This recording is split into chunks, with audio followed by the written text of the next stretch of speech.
Ayan, dito po tayo sa Pasig. Pipick up tayo ng chow chow. Backstud po to. Ayan, backstud po yan. Ayan, backstud po yan. Oh, meron po kasi tayong kliyente, gusto refund. Gunggong! Barinig kita sa mukha eh! Sabi nga backstud, gusto refund. Okay. Babay na na. Yan mga kayop. So, pinick up natin sa Pasig yung chow chow, no? Backstud po yung backstud. Iba backstud natin. So, ganun lang po yung kadali. Meron po tayong backstud, pero wala po tayong refund. Pwede na. Meron po tayo kasing client dyan na nakarma. Paano masabi? Sobrang gaspang po kasi ng ugali yan. Nakarma, hindi po nabuntis yung aso. Ginagawa po, gusto niya humingi na refund. Hihingi niya yung refund. Refund daw yung pera niya. Kasi hindi daw nabuntis sa aso. Wala nito. May ganun siya, pero wala nito. Pasensyahan na lang po natin. I am the one, the way your son don't need. Akaawa, nakarma eh. Sama kasi na ugali. Yan. Tandaan nyo mga kaayop ha, wala po tayong refund, pero meron po tayong backstud. May backstud tayo, wala lang po tayong refund. Hindi po tayo nagre-refund, pero nagbabackstud po tayo. So kapag dadalhin ninyo yung aso sa bahay, wala na po kayong babayaran. Tapos ililibre ko na rin po yung shooter nyo. Free shooter na po yun. Pero pag papa-home service nyo po, babayaran nyo syempre yung home service charge side yan. Depende po yan sa location at sa layo ng lugar ninyo. Service charge na po yung babayaran ninyo para po sa maintenance ng sasakyan natin at pang diesel natin, no? So wala po kayong babayarang stud fee. Yung service charge lang po, yun lang po yung inyong babayaran. Ayan, tandaan nyo po wala po tayong refund. May mga client po kasi tayong ang utak po ay biya. Wala pong pinagkatandaan. Kaya pagpapasensyaan na lang natin. What the fuck? Kasi mahirap makipagtalo sa ganun yung ipag-usap ka sa taong walang utak. Hindi talaga pwedeng kausapin. Huwag tayo makipag-usap kasi lalala lang. Mahirap pong makipagsabahin sa ganun. Wala tayong magagawa doon. Yan. Kaya yan, nakarma. Hindi nabuntis yung aso kasi po ganun yung ginagawa, no? Gusto lang makalamang. Hindi niya naisip yung pagod at oras na nawala sa mga nag-i-stud at yung hirap na paano mag-stud, mag-service ng stud, no? Hindi niya yun naiisip. Basta gusto niya balik pera niya, gusto niya mag-refund siya.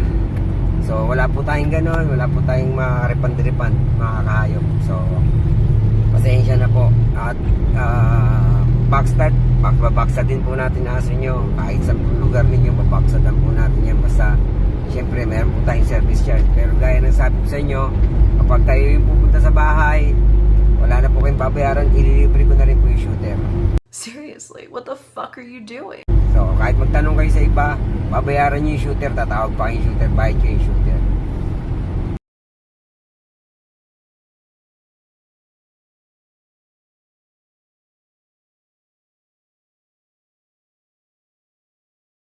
Papaservice nyo, babayaran nyo yung service syempre. Bayaran nyo yung service.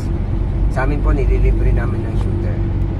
So, babayaran nyo lang yung service charge kapag nagpa-service kayo. Ganun lang po.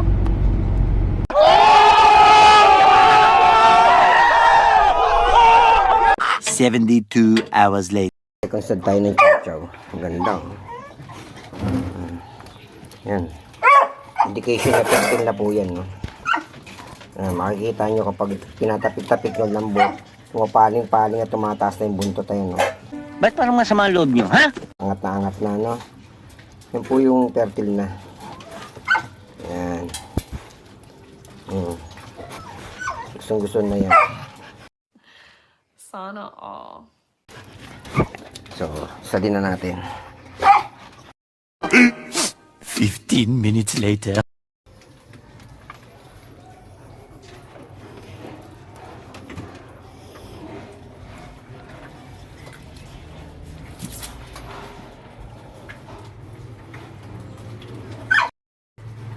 Ayan, makikita nyo. Hindi man napalag na yung aso. Kasi bigay na siya. Wala nang kapalag-palag.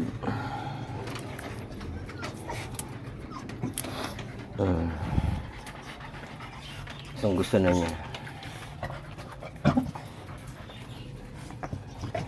Yung buntot niya, wagi talaga.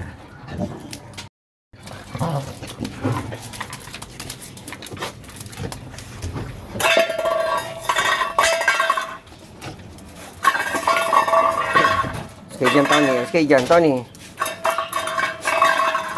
Ayan. So, ipapasok na natin sila rito, no? Kasi baka hindi natin mahintay na matanggalin, matagal pa yan eh.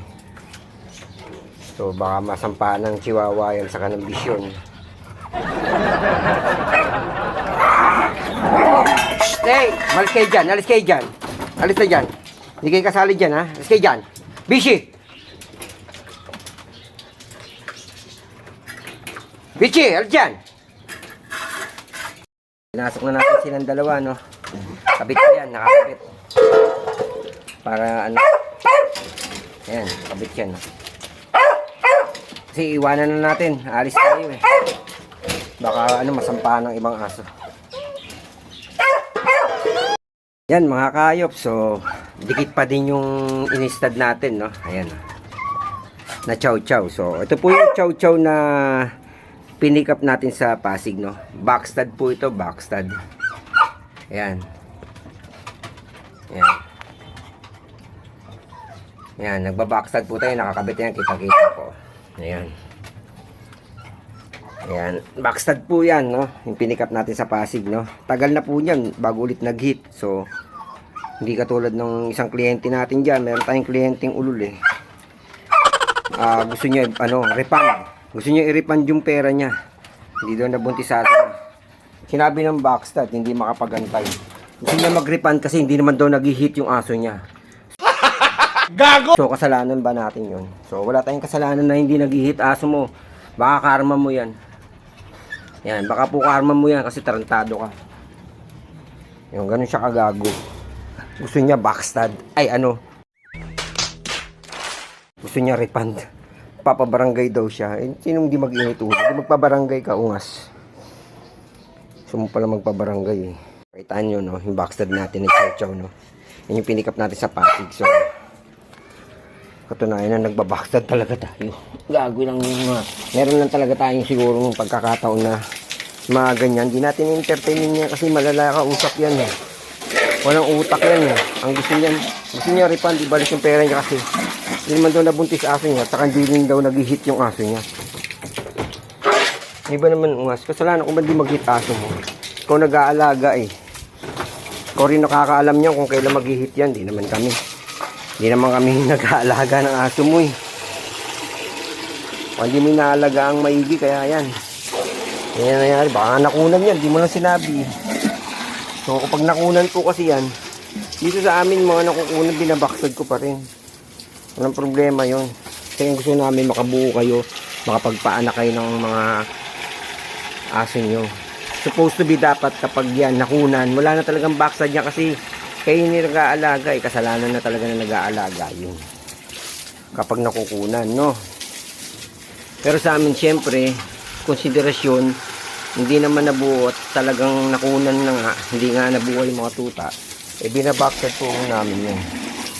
Binibigyan pa rin namin ng backside yan. Kaya so kasalanan ng may-ari o ano, dahil pinakawalan, pinaliguan, pinasyal, pinabaksinan, pinalagyan ng garapata, mga gamot sa garapata, mga bawal.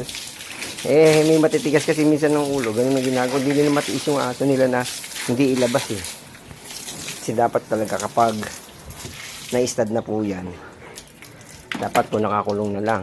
Nakakulong tapos bawal na po siya ipasyal, no? Hindi na siya pwede ipasyal. Hindi na siya pwedeng igala. So, dapat nakakulong na lang talaga. Kaya lang, syempre, mga nasanay na kasama nila matulog, kasama nila sa kama. Yun yung may mga incident talaga na kukunan. Kasi nga, kahit panaog sa hagdanan, talon sa kama, akit sa kama. Yun, so, wala naman tayong magagawa doon. Hindi natin pwedeng pigilan yung may-ari na tabi pa rin nila yung aso nila matulog, no? Kaya lang, kung susunod sila sana, mas maganda kung susundin nila yung mga ibibilin natin at gagawin nila yan. Kasi, yung chance na malaki yung chance na mabuntis yung aso nila, no? Kasi kapag yan, ganyan, di matiis. Medyo, tingin nila, bumabawi yung aso nila, paliliguan. Tapos may lakad sila, gusto nila sa tingin nila, gusto nila ipasyal yung aso nila. Kahit karga lang nila, sasama nila, ibabiyahin nila, isasama. So hindi natin mapipigilan talaga yun. So yung chance na hindi talaga mabuntis yung aso, meron talagang chance. May risk kasi talaga yun. Yun yung risk na kapag ginawa mo yung mga bawal, wala tayong magagawa talaga dyan. Pero dito nga sa amin, gaya na nasabi ko sa inyo, tinutupad namin yung backstab. Babaksadan namin yan. Basta maayos kang kausap, matino kang kausap, wala sa isip mo yung ripand-ripand ako. Ripand ang gusto mo eh. Hindi mo mangyayari yun. Hindi ka na rin makakawa ng backstab sa akin. Dahil talagang tatanggalan kita ng backstab dahil hindi ka magandang kausap. Hindi ka rin matinong tao. Hindi ka rin matinong ka-deal, no? Yung gaya mo, tama yan. Karma lang yan sa'yo. Hindi ka dapat backstaban. Yan yung mga toy dog natin, no? Nahawa kasi ko ikulong eh. Kaya pinagsasama-sama ko na lang sila na at least nakakagala sila, miski maliit lang yung ground. Kasi ano sila eh, kailangan talaga pakawalan. Hindi ko sila mapakawalan hanggang dito kasi may German Shepherd tayo dito, baka mapikon to, banatan. So syempre isang smack lang yan sa laki niyan, tingnan nyo, sa sobrang laki niya. Oh, yung smack ng kamay ko, gago, di ba? Oh. Serious. Oh, ang laki niyan, oh. Isang smack lang yan. Nadaganan ka lang yan. Oh, tamo nang i-smack, gago. So, isang smack lang yan. Oh, gago, oh. Isang smack yan pag ipaglaro. Disgrasya aabutin ng toy dog natin, no? Lilit yan, eh. Lalo na itong Dachshund natin, napaka-mini, yung Chihuahua, Shih Tzu. Yung Beagle niya na, ano niya na eh. Nabigyan niya na ng sample. Kasi nakikain siya dun sa kainan. Kaya nabigyan siya ng sample. Buti na naawat natin. Nandito tayo. Kasi nakatakas siya. Ayan, kaya sinisafety natin lagi ito. Kailangan nakalak. Kasi pag nakatakas yan, ako, nabibigyan talaga siya ng sample nito. Masasampulan siya. So, ito yung guard dog natin dito. Kahit yung walang lock na weight natin. Yan, walang makakapasok, talagang tarantado yan. Papatayin ka yan. So, okay lang yan. At least, safety tayo dito, ano? Ayan, ang ating siraulong si Sayus. Oh, gago yan, ha? Pag ginanya mo yan, paglaro ka dyan. Nangihila, ang hirap ilakad sa labas, nangihila. Di pa natin natitrain, eh. Wala tayong time para i-train. Pero madali lang i-train yan. Pag nahawakan natin i-train yan, titino yan, eh. Kaya lang, ayaw ko kasi siyang bumait. Gusto ko matapos siya lagi. Ayan, mga kaayot. Sayus. Ayan, ito si Sayus. Tingnan nyo kung gaano kalaki ulo niyan. Yung kaismakin yung mukha ko, putang ina ka. Oo, tingnan nyo, gago, oh. Oh, tingnan nyo, oh. Wag mo akong ismakin, ha? Oh, gago ka. Pag nakoy nakagat mo, kahit sa kasampalin talaga kita. Sige, tingnan yung ginagawa sa kamay ko, oh. Oh! No! Stop it! Ganyan siya makipag-play. Ang sakit. Hindi siya hindi niya makontrol yung ano niya, oh. Sige ka! Oh, di ba? Kailangan sigawan mo para bitawan yung kamay mo. Kaya yan, pag nakadampot ng hindi niya kilala dito, tapos ka. Bibitawan yan. Talagang raransagin ka niyan. Ayan siya. Arap! Aray! Putang ina mo talaga. Stop it! Stop it! Nahaawatin na natin siya kasi yun siya maglaro. Loko-loko. Ayan, oh. Oo. Bago yan, eh. Loko-loko itong aso ito, eh. Ayan. Sawan to sawang kain yan, no? Yung dog food natin dito, binubuksan na lang natin. Binubuksan ko na lang kasi para hindi na siya nagnanakaw.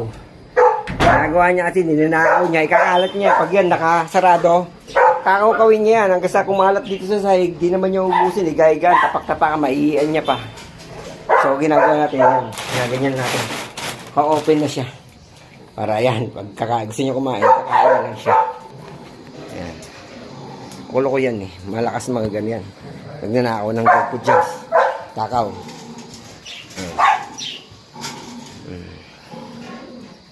Shedding siya ngayon, no? Nagsished. Hindi pa nasusuklayan. Nahihika ako, eh. Pag kinakailaman ko yan at sinuklay ko yan, hika-hika na ako yan. Pagkain pa siya, oh. Balik-balikan lang yan. Tapos meron pa siya doon, naka-open.